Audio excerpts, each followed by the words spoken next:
Halo pemirsa, apa kabar Anda hari ini? Senang sekali Sarah dan Madlias dapat kembali menemani Anda dalam sebuah program talk show yang inspiratif. Ini dia Bincang Sehati.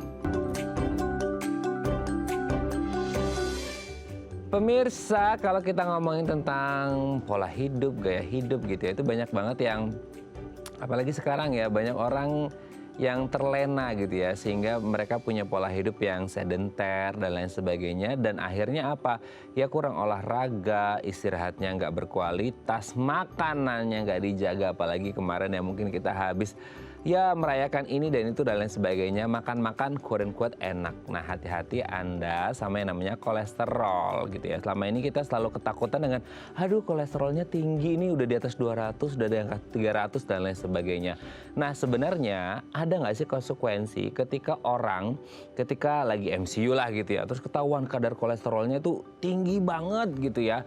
Nah, dampak apa sih yang bisa terjadi ketika seseorang ini mengalami kadar kolesterol yang tinggi? Katanya ini bisa berakibat fatal yang ada hubungannya dengan penyakit-penyakit ya seperti jantung dan lain sebagainya. Aduh, ngeri banget ya.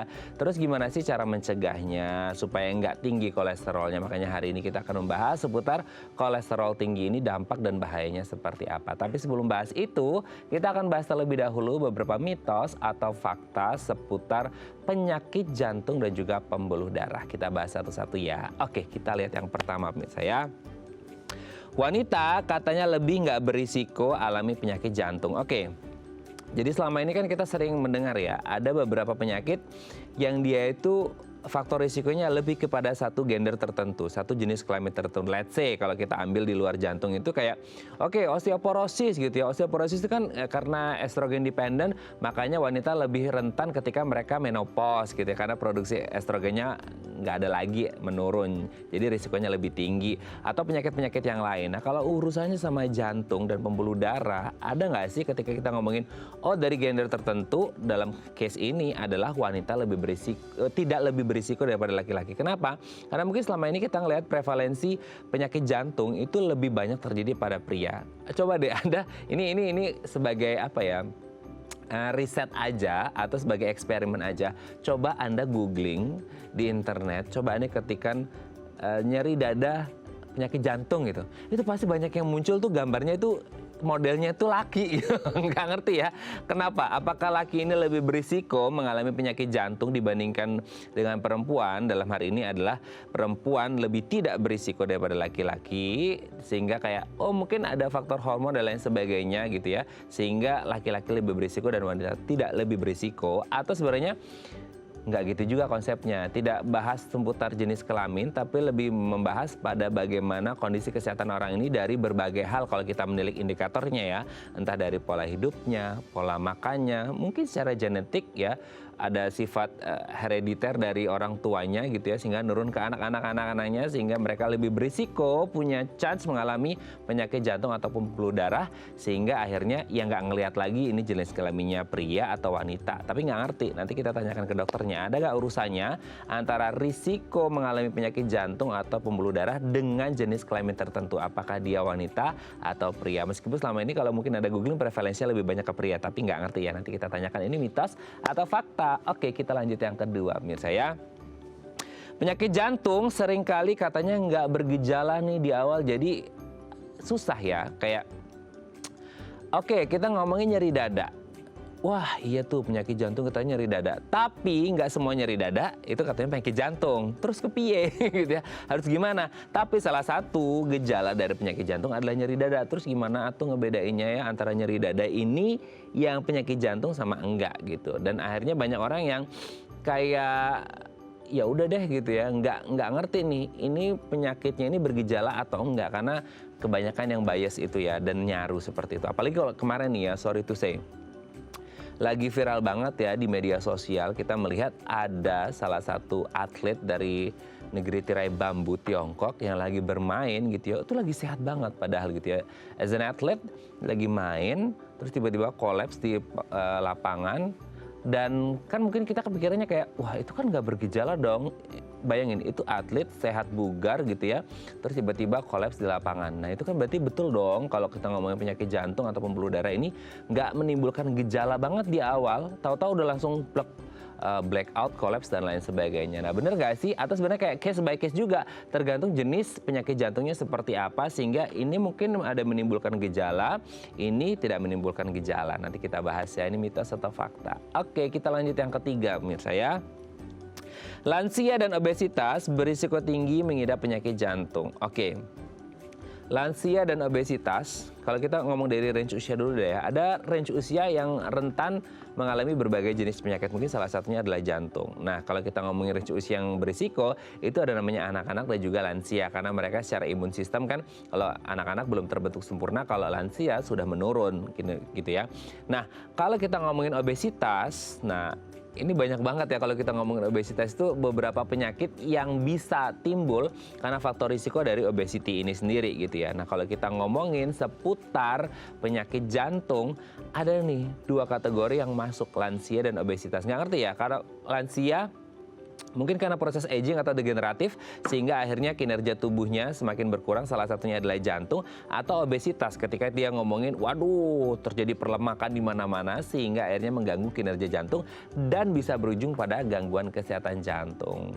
Kita ngerti lah ya, maksudnya lansia dan obesitas itu rentan, tapi apakah semua lansia, apakah semua orang dengan BMI-nya yang lebih dari 25 itu gitu ya, itu bisa mengalami penyakit jantung ataupun pembuluh darah? Nanti akan kita bahas ya, ini mitos atau fakta. Oke, kita lanjut yang keempat menurut saya. Pemasangan ring jantung akan membereskan kondisi jantung. Ini kayaknya kalau kita ngomong penyakit jantung tuh banyak orang, ya udahlah nanti kalau udah ada jantung pasang ring aja gitu ya.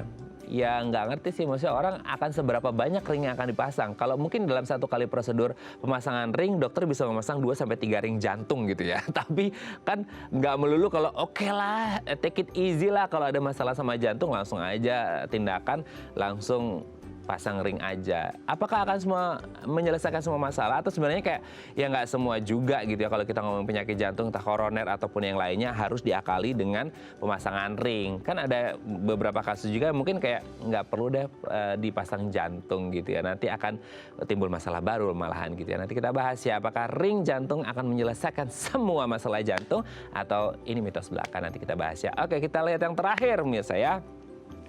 Minum obat penurun kolesterol, jadi bisa makan apa aja.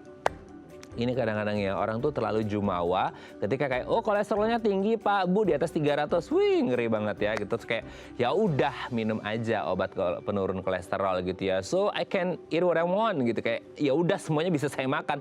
Tapi nggak sejumawa itu juga. Maksudnya kalau Anda punya kolesterol tinggi, Anda minum obat penurun kolesterol, ya tetap harus dijaga karena bagaimanapun kita perlu untuk memodifikasi gaya hidup yang bisa kita modifikasi. Kalaupun Anda punya gift, bukan gift ya, punya faktor keturunan, ada riwayat kolesterol di keluarga Anda, ya jangan dilanjutkan.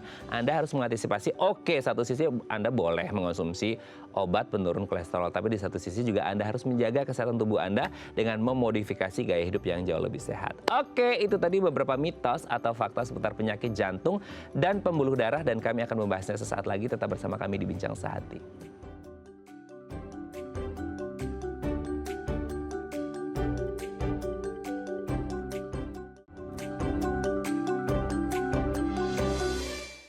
Baik, Anda masih bersama kami di Bincang Sehati dan kita masih membahas tema kita hari ini seputar bahaya kolesterol tinggi. Tapi tadi di segmen sebelumnya kita sudah membahas ada beberapa mitos atau fakta seputar penyakit jantung dan pembuluh darah. Nah, untuk membahasnya telah hadir bersama kami di studio Bincang Sehati ada Dr. Stephanie Salim SPJP FIHA, dokter spesialis jantung dan pembuluh darah dari Seci Hospital. Selamat pagi, Dr. Stephanie, apa kabar? Selamat pagi, sehat ya Dok ya? Kabar baik, sehat selalu. Oke, Dok, hari ini kita akan membahas seputar kolesterol. Ini kan biasanya identiknya orang ngomongin sama makanan enak ya. Betul sekali.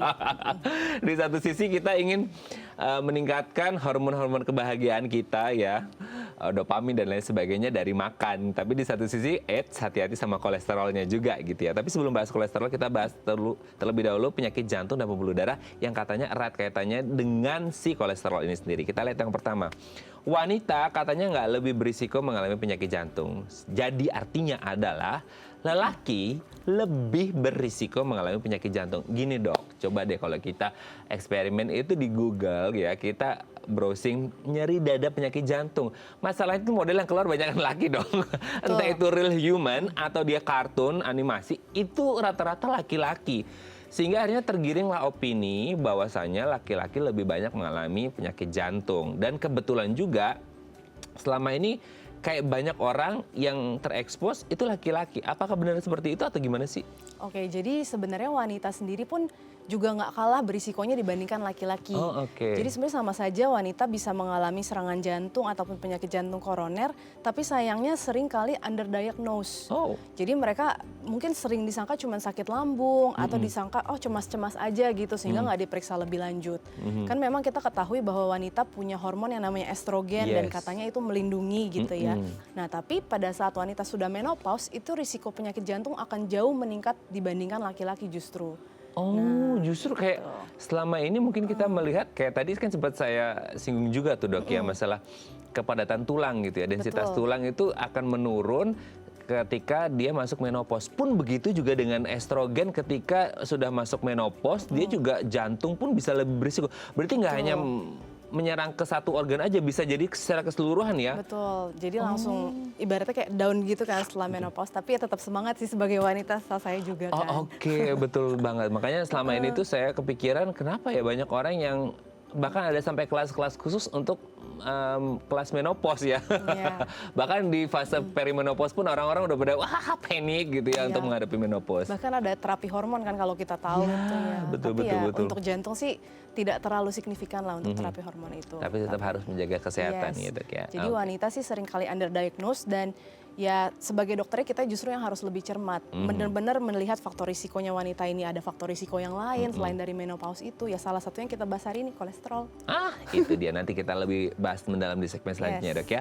Oke, yang kedua, penyakit jantung seringkali nggak bergejala di awal dok. Ini kita turut berduka cita ya untuk salah satu atlet dari Tiongkok yang kemarin harus ya berhenti gitu.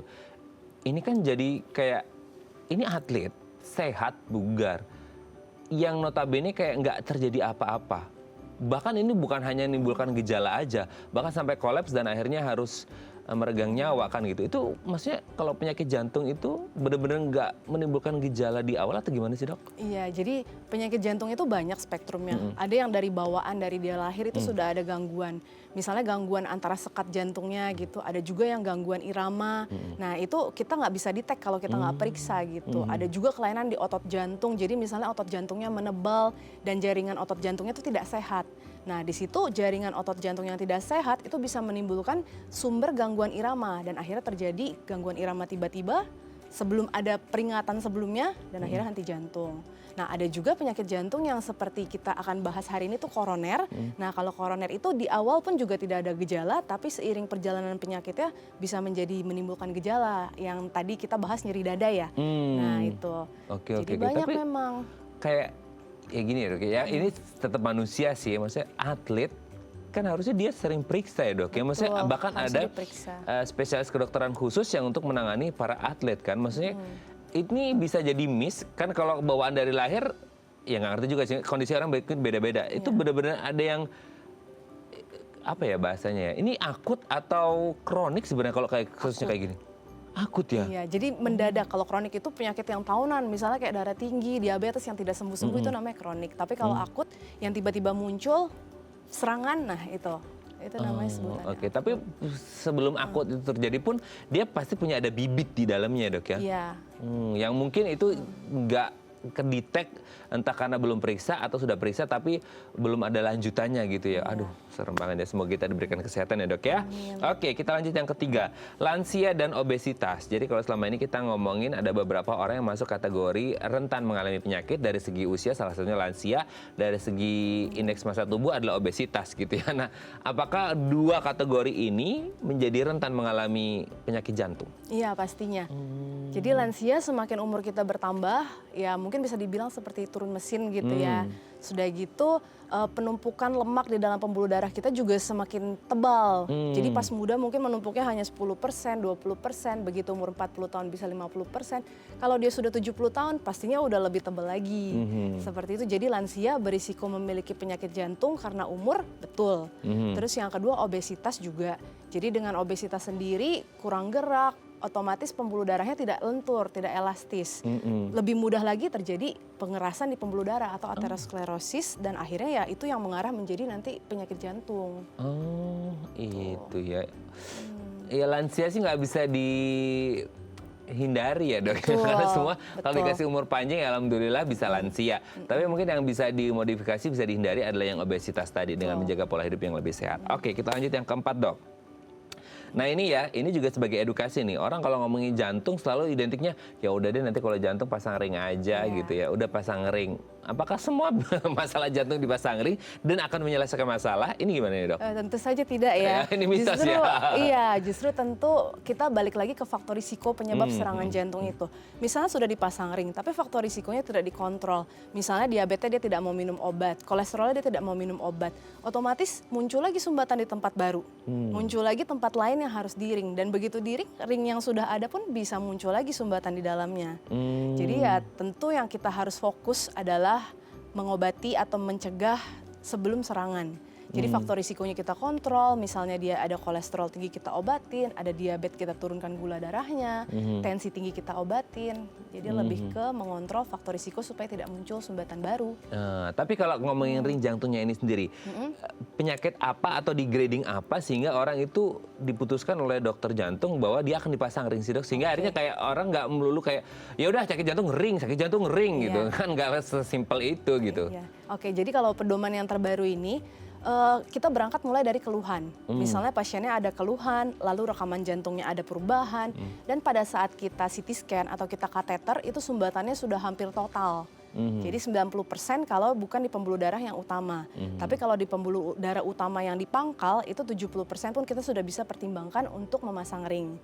Nah, tapi tidak semudah itu juga. Jadi misalnya sumbatannya itu ragu-ragu, 50-60%. Terlihat dari mata kita sempitnya nih sempit banget. Tapi begitu kita lakukan physiologic testing, kita coba masukkan wire, terus kita bandingkan tuh aliran sebelum sumbatan dan sesudah sumbatan, ternyata bedanya nggak jauh. Nah, itu sebenarnya juga tidak perlu pasang ring. Gitu. Jadi tidak melulu cepet-cepet sedikit-sedikit pasang ring. Soalnya ini yang paling populer banget ya kalau orang ngomongin jantung tuh udah deh ring aja gitu ya. Sebelum akhirnya nggak ngerti tindakan-tindakan yang lain, bypass dan lain sebagainya ya. Oke, kita lanjut yang terakhir dok. Minum obat penurun kolesterol jadi aman deh mau makan apa aja. Nah ini kadang-kadang gitu ya. Kalau tadi ngomongin ring, ini ngomongin ya udah deh. Kalau gitu makan apa aja kan udah minum obat. Nah gimana tuh dok? Nah ya jadi ini juga stigma yang salah banget ya di masyarakat. Kalau misalnya lagi kondangan kita makan obat kolesterol lalu dosa itu hilang gitu, nggak kayak gitu. Jadi kolesterol sendiri pun kalau nanti kita mungkin akan bahas lebih lanjut, produksinya itu 80% dari hati, jadi di badan kita. Gitu. Kadang-kadang orang kolesterol tinggi bukan dari makan saja, tapi memang bawaan atau keturunan. Gitu. Nah, 20%-nya itu yang kita dapatkan dari makanan. Iya, seperti kita makan telur, susu, daging, lemak-lemak atau minyak hewani. Nah, itu bisa meningkatkan kolesterol juga selain dari produksi yang di hati tadi. Oh, cuma 20% ya. Ya. Sementara 80% diproduksi di hati. Nah, sebenarnya 80% diproduksi di hati ini emang kerjanya si hati produksi kolesterol. Betul. Atau seperti apa nanti kita bahas di segmen selanjutnya ya dok ya. Thank you ya sudah terjawab mitos faktanya. Oke pemirsa, kalau Anda punya pertanyaan seputar tema kita hari ini boleh tanya-tanya di 021 290 32644 atau DM Instagram kami di @bincangsaati.tv. Kami akan segera kembali.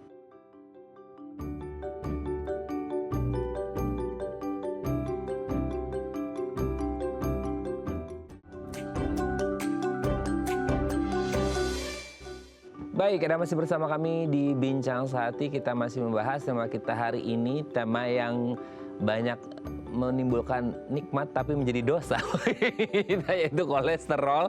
Apa jadinya kalau kolesterol di tubuh kita ini kadarnya terlalu tinggi gitu ya? Dampaknya seperti apa? Bisa menyebabkan komplikasi kah, penyakit ini itu dan lain sebagainya. Dan ini berasal dari mana sebenarnya si kolesterol ini yang akhirnya ditakutkan banyak orang. Sementara ada yang bilang ya memang tubuh butuh kolesterol, tapi nggak sebanyak itu juga gitu ya. Nanti kita bahas ya. Nah kalau ada punya pertanyaan boleh tanya-tanya di 021-290-3244 atau DM Instagram kami di @bincang-saat-tidak-tv. Kita masih bersama dengan Dr. Stephanie Salim SPJP VH, dokter spesialis jantung dan pembuluh darah dari Seci Hospital. Oke dok, kolesterol. Ini kayaknya jadi musuh bersama ya. Jadi kayak public enemy nih gitu ya. Ngomongin kolesterol itu sebenarnya apa sih dalam tubuh kita? Kenapa ada kolesterol di dalam tubuh kita dan mungkin apa ya? Fungsinya atau manfaatnya di tubuh kita ini apa gitu? Oke. Jadi kolesterol itu adalah senyawa atau metabolit yang sebenarnya merupakan lemak gitu gampangnya. Nah dia biasanya itu ditemukan di lemak hewani, jadi binatang, kita manusia juga ada ya. Oh ada ya? Iya. Terus biasanya dia ada di sel-sel otak, sumsum tulang, jadi yang bertugas untuk membentuk sel-sel syaraf gitu. Membran selnya itu terbentuk dari kolesterol atau lemak itu. Nah kolesterol itu sendiri gunanya kalau buat di badan kita itu untuk membentuk membran sel. Jadi membentuk membran sel terutama di otak sumsum tulang yang tadi, sama dia juga membentuk hormon. Jadi hormon steroid seperti estrogen, testosteron itu bahan dasarnya sebenarnya kolesterol.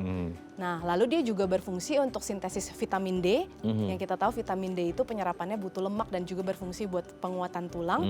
Dan yang terakhir itu dia juga bantu membentuk asam empedu. Gitu. Nah, jadi kalau batu empedu tinggi itu biasanya kolesterolnya tinggi juga. Oh oke. Nah oke, kita sudah tahu sekarang apa itu kolesterol dan fungsi dari kolesterol di tubuh kita. Yang notabene setiap orang pasti punya kolesterol gitu ya. Cuman tingkatnya, kadarnya ini jadi perhatian kita bersama. Nah sekarang kalau kita ngomongin tingkat atau kadarnya, seberapa penting kita sebagai manusia untuk menjaga tingkat itu supaya ada di fase, ibarat kata kalau dulu ada kuis gitu ya, itu di titik aman gitu ya.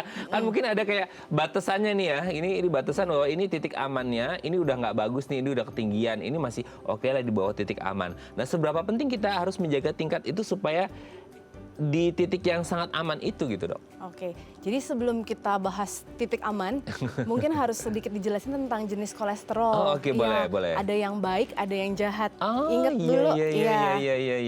Oke, silakan. Jadi semakin tinggi kolesterol yang baik atau HDL, high density lipoprotein, itu semakin baik memang, karena dia melindungi, dia nggak jadi plak di pembuluh darah. Tapi ada kolesterol yang jahat atau low density lipoprotein. Yang jahat ini dia tugasnya adalah masuk ke dalam pembuluh darah, teroksidasi, akhirnya menjadi plak. Nah karena itu si yang jahat ini nggak boleh tinggi. Berapa sih kadar tingginya ya? Jadi untuk HDL kita pengennya tadi di atas 45 kurang lebih kasarannya. Nah nanti berbeda lagi tiap laboratorium biasanya punya referensi masing-masing. Lalu untuk yang HDL, untuk LDL kita pengen rendah. Jadi kalau misalnya tidak ada faktor risiko seperti kita masih muda, masih sehat, itu mungkin di bawah 100. Nah, tapi kalau misalnya sudah ada penyakit lain, misalnya pernah serangan jantung, itu akan semakin rendah target kita.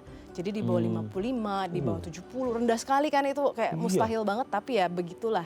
Nanti mungkin kita bahas lagi ya di belakang. Oh, oke. Tapi kalau kita ngomongin kolesterol ini kayak bisa beda nggak sih dok batas normal seseorang itu? Mesti kayak mungkin kita ngomongin entah itu jenis kelamin, range usia, orang-orang yang sehat atau orang-orang yang punya komorbid tertentu itu kan mungkin agak beda atau gimana? Ya betul.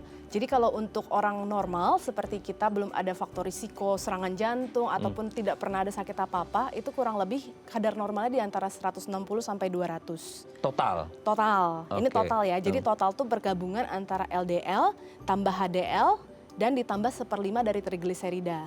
Nah, total itu maksimal 200 lah. Ambil gampangnya seperti itu. Kalau sudah di atas 200, kita bisa lihat tuh breakdown-nya. Misalnya HDL-nya yang tinggi tapi LDL-nya terkontrol, it's okay. Ada orang yang HDL tuh sampai 85 sampai 90 karena biasanya mereka olahraga gitu ya. Nah, olahraga itu meningkatkan HDL salah satunya. Nah, kalau misalnya LDL-nya yang tinggi, tentunya kita harus ngobatin, makan obat kolesterol, ubah pola makan dan lain sebagainya. Oh, gitu. oke.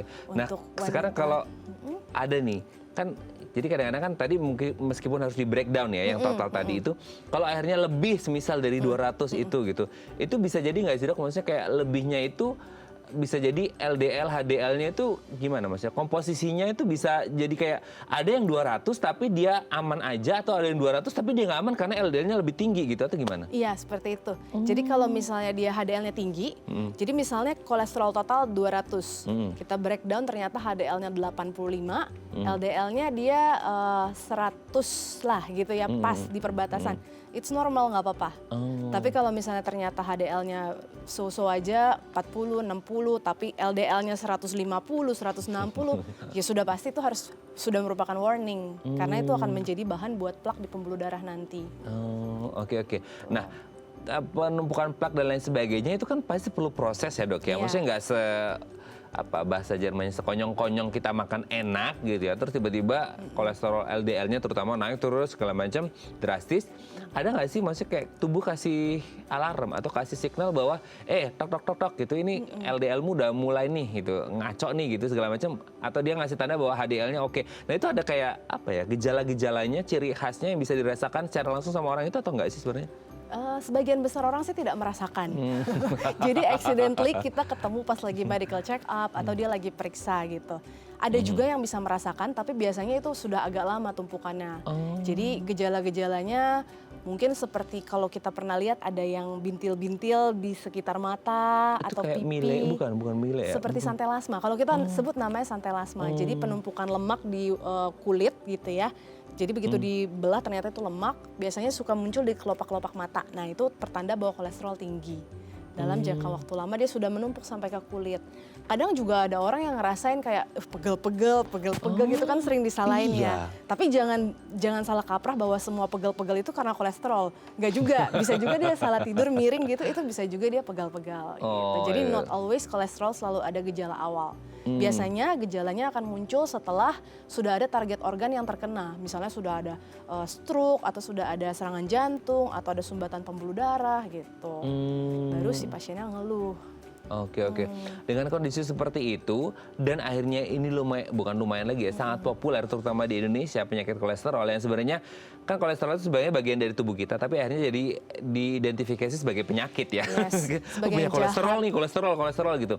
Nah, kalau ngomongin di Indonesia sendiri kasus kolesterol lumayan tinggi nggak sih, Dok? Kayaknya kalau orang pada takut banget, sementara orang-orang masih bebas tuh jajan di pinggir jalan yang enak-enak gitu ya, sehingga kayak aduh takut kolesterolnya tapi enak makannya gitu. Nah, itu gimana tuh, Dok? Oke, jadi kalau prevalensi sendiri berdasarkan Dirjen Yankes gitu ya, 28% orang di Indonesia itu ternyata menderita kolesterol. Itu yang diperiksa loh, itu yang diperiksa. Yang nggak diperiksa kita nggak tahu loh. Ya kan? 1/4 lebih loh. Ya, dan kematian itu, jadi kita begitu cek ternyata angka kematiannya sekitar 7,8% itu terlibat dengan kolesterol. Either mungkin dari stroke atau penyakit jantung dan lain-lain. Jadi kalau 28% itu, Dok, itu tinggi ya, itu belum termasuk yang tidak periksa ya. Betul. Itu yang volunteering periksa gitu ya, secara sukarela periksa. Itu bisa jadi, tahu nggak sih, maksudnya lebih banyak ke yang apa, maksudnya entah ke lansia kah, itu ada breakdownnya gitu nggak sih? Enggak sih datanya, cuman disebutkan prevalensinya segitu. Prevalensinya segitu ya, 28% itu gede loh, Dok. Untuk yang periksa lagi ya, kalau ngomongin yang nggak periksa bisa jadi lebih dari itu, pasti lebih dari itu ya. Oke, nanti kita akan bahas di segmen selanjutnya. Apa yang akan terjadi ketika kolesterol tinggi dan apa yang harus dilakukan? Maksudnya kayak kan selama ini kita ngelihat kayak tadi sempat kita bahas juga di segmen mitos fakta, orang minum obat penurun kolesterol gitu ya. Sehingga ini menjadi cara yang instan bisa dilakukan, atau sebenarnya kayak nggak bisa, tetap harus modifikasi gaya hidup, dan ketika sudah memodifikasi bisa muncul lagi nggak tuh, bisa tinggi lagi nggak kadarnya, nanti kita bahas di segmen selanjutnya ya, Dok ya. Oke pemirsa, kalau Anda masih punya pertanyaan seputar tema kita hari ini, boleh tanya-tanya di 0212903244 atau DM Instagram kami di @bincangsaat.tv. Kami akan segera kembali.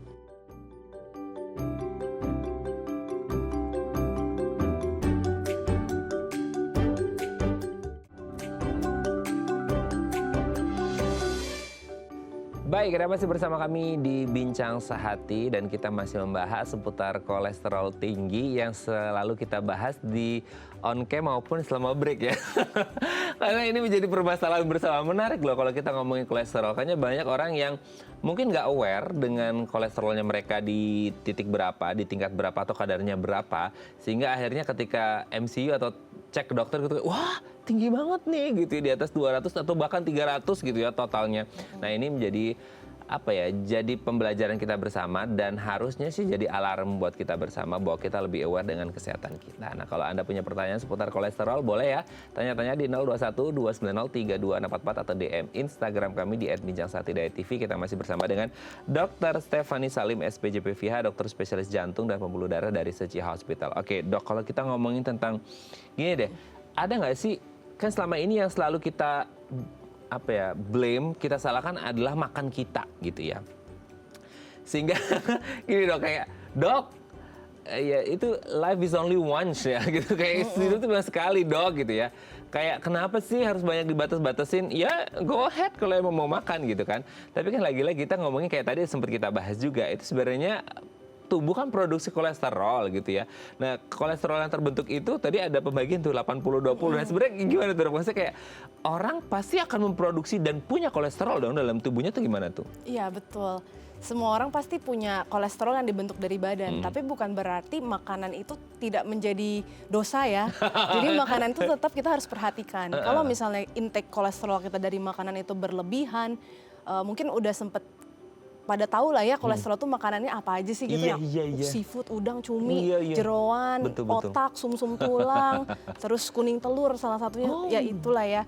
Kalau misalnya konsumsinya berlebihan tentunya akan menambah beban yang tadinya harusnya kita normal dari liver, tapi ditambah dengan makanan. Nah, terus mungkin juga harus diketahui bahwa ada orang-orang tertentu yang mempunyai genetik di mana livernya itu memproduksi kolesterol secara berlebihan.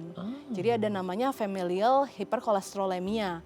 Itu biasanya diturunkan dari nenek moyangnya, terus di keluarganya itu ada riwayat serangan jantung pada usia muda. Nah itu harus di screening ada apa enggak. Gitu. Jadi nggak cuma makanan, ada juga bawaan, tapi balik-balik lagi ke makanan pun juga tidak boleh berlebihan. Tapi kalau misal dok ya, orang udah menjaga banget nih makannya gitu ya. Kayak menghindari tadi makanan-makanan yang disebutkan oleh Dr. Stephanie gitu. Kayak tapi si liver kan masih terproduksi juga. Betul, itu gimana tuh? Jadi misalnya contoh vegetarian, dia hanya makan sayur-sayuran, jamur, tahu tempe, tidak ada yang lemak hewani yang kita tahu kolesterol sebagian besar dari hewan. Ternyata kolesterolnya masih tetap tinggi. Nah itu dia. Itu yang tadi mungkin saya bilang familial hyperkolesterolemia. Jadi livernya mensintesis terlalu banyak kolesterol berdasarkan genetik. Jadi itu kita udah nggak bisa ubah karena genetik. Nah itu mau nggak mau ya kita harus makan obat yang mencegah sintesis kolesterol di liver. Supaya kolesterolnya tidak tinggi dan supaya tidak menjadi komplikasi dari kolesterol itu. Oke. Toh tadi Dr. Stephanie menyebutkan tentang vegetarian, di mana orang menghindari protein hewani atau segala sesuatu hewani. Nah sekarang kalau sekarang menjadi vegetarian, apa bahasanya? Cara masaknya pun harus diperhatikan nggak sih? Dalam artian gini kan, mungkin ada yang kayak ini vegetarian tapi oily banget nih gitu ya, atau bersantan dan lain sebagainya, itu gimana tuh dok? Oke, jadi kalau sebenarnya secara teori santan itu masuk apa enggak nih ke kolesterol ya kan? Ingat kolesterol itu di breakdown juga ada yang namanya triglycerid. Jadi kalau terlalu banyak karbohidrat atau minyak-minyak dari tumbuhan, kemungkinan bukan LDL-nya yang tinggi tapi triglyceridnya yang tinggi. Nah triglycerid yang tinggi kita nggak bilang aman juga gitu, nggak cuma LDL yang jahat. Triglycerid sendiri juga berkontribusi terhadap penyakit kardiovaskuler. Dia bisa menjadi bakat nanti suatu hari pasiennya prone to diabetes dan lain-lain. Jadi tetap harus kita kontrol. Yang lebih baik adalah konsumsi sayur dan buah-buahan yang segar. Jadi yang tidak terlalu banyak diproses atau ya mungkin tidak deep fried ya, lebih ke stir fry, lebih ke boiled atau ke kukus, itu akan lebih bagus. Nah itu lebih bagus ya, jadi kalau bisa hindari yang berminyak-minyak itu gitu ya. Oke, tapi kalau sekarang kita dalam kehidupan sehari-hari, selain makan, ada nggak sih faktor-faktor yang lain juga berpengaruh gitu ya? Kalau lah produksi liver memang itu secara alami terjadi di anatomi tubuh, struktur tubuh kita gitu ya. Makanan bisa kita modifikasi. Ada hal-hal lain nggak? Mungkin kayak seberapa penting kita berolahraga, pola istirahat dan lain sebagainya, itu pengaruh juga nggak sih dok? Tentu banget pengaruh. Jadi mungkin pengaruhnya bukan langsung ke produksi kolesterolnya, tapi lebih ke kayak gaya hidup kita mencegah supaya tidak terjadi penyakit kardiovaskular gitu. Jadi yang seperti kita tidak merokok, terus tidak minum alkohol, karena kalau dengan alkohol dan merokok itu dia akan merusak dinding pembuluh darah kita. Racun-racunnya itu merusak di pembuluh darah sehingga menyebabkan si kolesterol yang tadi, yang kecil-kecil itu lebih mudah nyelip di bawah dinding pembuluh darah dan bikin plak. nyelip dia ya. Nyelip, jadi dia teroksidasi, LDL-nya ya, LDL-nya teroksidasi, lalu dimakan oleh sel busa namanya di dalam plak itu di bawah dinding pembuluh darah dan akhirnya dia berakumulasi, tambah tebal, karena apa? Dinding pembuluh darahnya tadi rusak. Jadi kita juga harus tetap menjaga pola hidup sehat seperti tidak merokok, alkohol, terus olahraga gitu. Kalau olahraga pembuluh darahnya jadi bagus, jadi keluar antioksidan di pembuluh darahnya, sehingga pembuluh darahnya lentur dan bagus. Oke, Dok, sebelum kita lanjut, ini ada penelpon, kita sapa terlebih dahulu ya. Halo, selamat pagi, dengan siapa di mana? Saya Ibu Tina dari Medan. Ibu Tina di Medan, apa kabarnya? Di Medan cerah Bu atau hujan? Ini lagi cerah. Cerah. Silakan Bu Tina, mau tanya apa ke Dokter Stefani? Ya, selamat pagi Dokter Stefani. Pagi Bu. Saya ini kan umurnya sekarang Agustus 55 tahun ya. Jadi saya ini pengidap kolesterol tinggi itu mungkin 15 tahun lebih kali ya. Dan saya juga udah ke dokter, malah kadang kemarin saya dikonsulkan ke dokter endokrin. Mungkin bermasalah di pencernaan kata dokternya. Dan saya itu terakhir cek kolesterol saya itu totalnya 365 dan LDL-nya 268. Dan saya juga kayaknya udah capek ini minum obat segala macam merek kali ya. Jadi saya tertarik banget tadi dokter bilang kan ada keturunan gitu ya. Jadi kan saya malah udah cek kemarin sampai dari EKG, terus di echo, di treadmill, tapi dokternya bilang nggak ada apa-apa karena ibu rajin olahraga gitu. Dan HDL saya dia bilang syukurnya walaupun kolesterol ibu tinggi, tetapi HDL ibu juga agak tinggi. Mungkin karena ibu rajin olahraga gitu. Jadi saya mau tanya dokter mengenai mungkin ya keturunan barangkali ya, tapi saya nggak tahu ibu sama bapak saya nggak pernah sih ya kolesterolnya tinggi gitu ya sampai udah meninggal juga setahu saya karena mereka sakit juga nggak ada kolesterol tinggi. Jadi kira-kira apa ya penanggulangannya gitu ya dok? Oke, Dokter Stefani sudah jelas? Ya, makasih. Iya, terima kasih Bu Tina dari Medan. Kita akan coba jawab. Jadi intinya adalah tadi kan total kolesterolnya 300-an di mana LDL-nya 268. Itu kan tinggi. Tinggi banget. Tapi HDL-nya juga lumayan tinggi dan sering olahraga. Jadi kata dokternya ini seharusnya sih ya masih oke. Tapi mungkin Bu Tina worry ya karena kan bagaimanapun LDL-nya 268 itu tinggi gitu. Tapi karena dibarengi dengan olahraga, meskipun demikian Bu Tina masih ada concern di situ dok. Nah gimana tuh? Oke, jadi kayak saya juga nggak mau jualan obat ya Bu. obat kolesterol sendiri pun juga banyak gitu kemampuan untuk menurunkan kolesterolnya. Ada yang cuma bisa 20% menurunkan, ada yang 30%, ada yang 50%, ada yang 65%. Nah, jadi mungkin Bu Tina salah satunya butuh yang 65% kalau melihat LDL-nya. Nah, tapi Ibu bilang sekarang umurnya mepet ya. Umur perimenopause 55 ya kalau nggak salah tadi. Jadi udah masuk faktor risiko tuh dari usia Ibu. Terus yang kedua kolesterol tinggi walaupun HDL-nya tinggi. Oke lah HDL masih tinggi, kita masih bersyukur. Mungkin kalau HDL-nya nggak tinggi ya kita lebih agresif gitu. Nah, cuma mungkin yang harus dipertimbangkan apakah ibu harus minum obat kolesterol ini terus-terusan atau tidak nih. Nah, mungkin bisa cari bukti lain. Kalau misalnya dari echo, treadmill semua bagus, kita bisa cari ibu punya aterosklerosis nggak? Aterosklerosis itu adalah penumpukan lemak di pembuluh darah.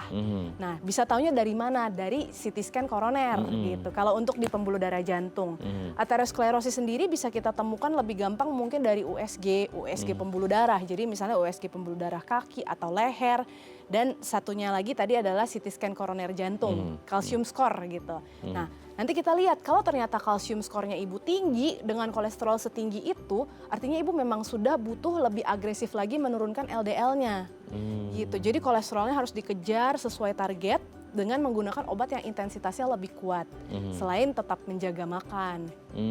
Kalau misalnya ternyata ibu CT scan kalsium skornya 0, artinya nggak ada tuh plaknya, jalan tol koronernya. It's okay artinya, masih aman, kita udah lebih tenang gitu.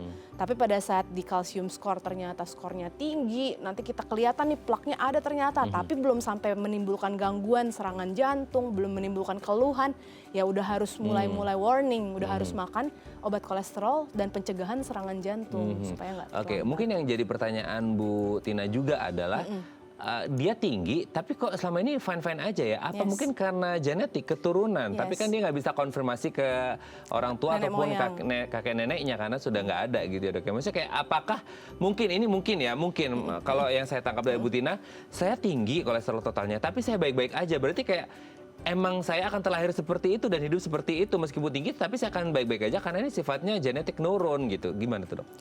Jadi untuk mengalami serangan jantung juga genetik juga nih. Faktornya nggak cuman kolesterol saja. Jadi misalnya ibu mungkin punya kolesterol doang, tapi ibu olahraganya bagus, antioksidannya tinggi.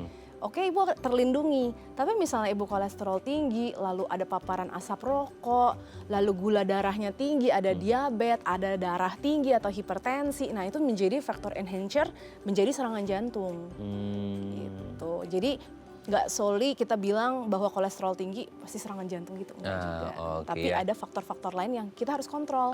Tetap ya, entah itu genetik atau tidak, tetap gaya hidup harus tetap yang Iya, terbaik dan betul. sehat ya. Semoga ini bisa menjawab pertanyaan Bu Tina yang ada di Medan, dan tetap semangat, tetap berolahraga ya, dan Yes. tetap jaga makan. Oke, nanti kita lanjut lagi di segmen terakhir ya dok ya. Oke pemirsa, kami akan kembali saat lagi, tetap bersama kami di Bincang Sate.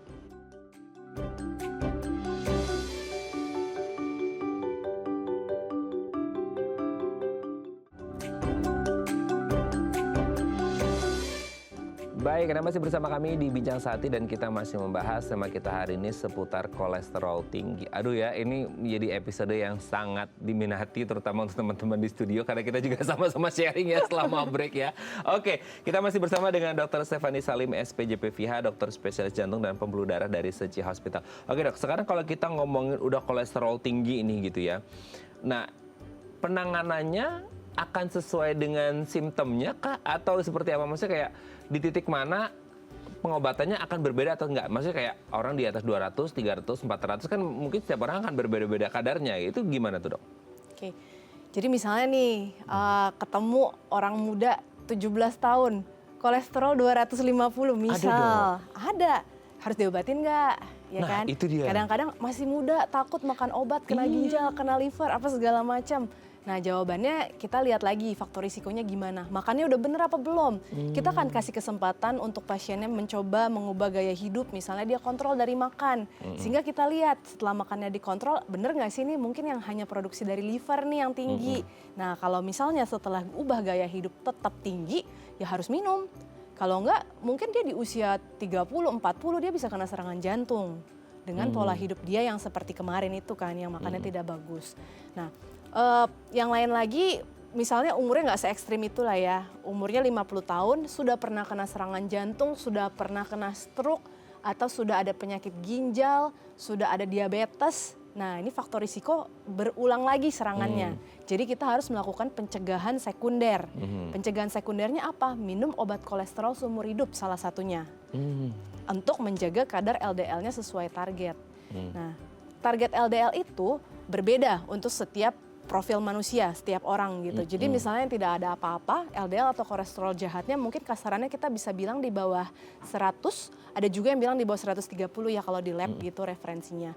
Nah, kalau misalnya dia sudah mulai ada faktor risiko, satu faktor risiko lah ya, misalnya dia punya darah tinggi nih, atau dia punya diabetes tapi diabetesnya baru, itu kadar kolesterolnya harus lebih rendah lagi, yaitu di bawah 100.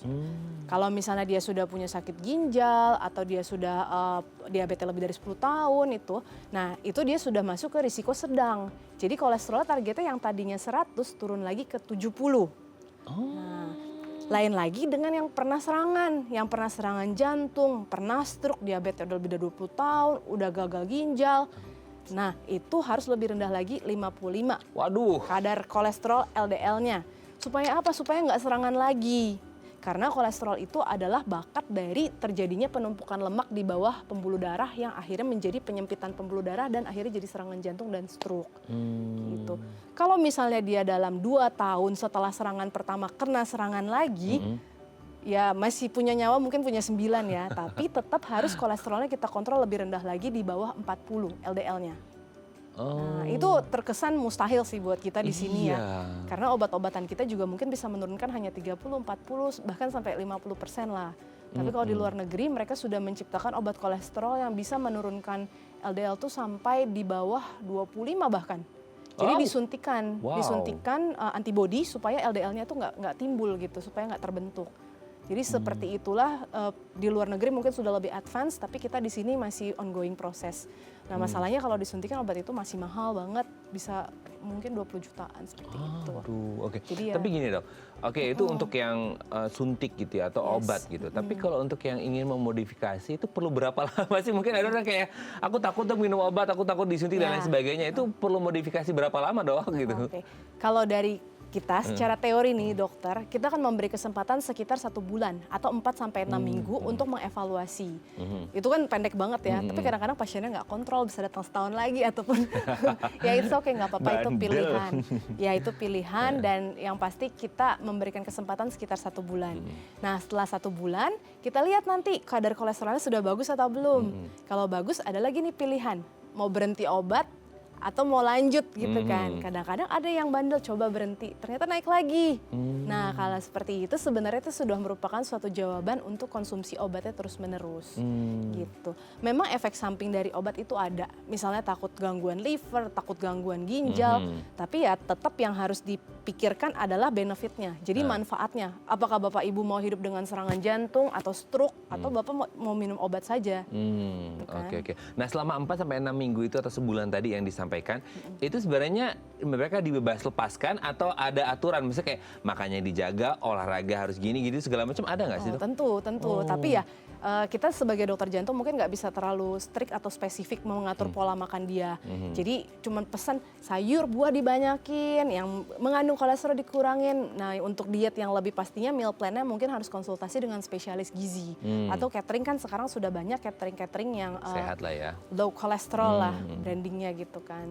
Gitu. Terus yang standar kita istirahat cukup, olahraganya 3-5 kali seminggu. Tidak merokok. Tidak alkohol. Jadi lebih ke lifestyle yang sehat Oke. dan tidak stres ya. Yes, stress manajemennya juga ya. Oke, terima kasih Dr. Stephanie. Semoga ini menjadi catatan kita bersama supaya kita lebih sehat, supaya kita bisa mengontrol makan kita, tidak yang enak-enak tapi akhirnya bisa membuat diri kita menjadi sakit, dan semoga ini menjadi pembelajaran bersama bahwa kesehatan itu sangat penting. Terima kasih Dr. Stephanie, sehat terus. Sama-sama. Salam untuk keluarga di rumah dan teman-teman di Suci Hospital. Nanti kalau ada masalah sama kolesterol langsung hubungi Dr. Stephanie di Suci Hospital ya. Yes, Terima siap. kasih dok, selamat pagi. Selamat pagi. Oke pemirsa, itu tadi perbincangan kita dengan Dr. Stephanie, semoga bermanfaat ya. Dan jangan lupa untuk terus menyaksikan konten-konten inspiratif kami di platform The Eye Plus. Saya Raden Matlia Somit, sampai jumpa dan selamat kembali beraktivitas di hari Selasa yang indah ini. Ingat jaga makan Anda supaya nggak kolesterol tinggi. Sampai jumpa.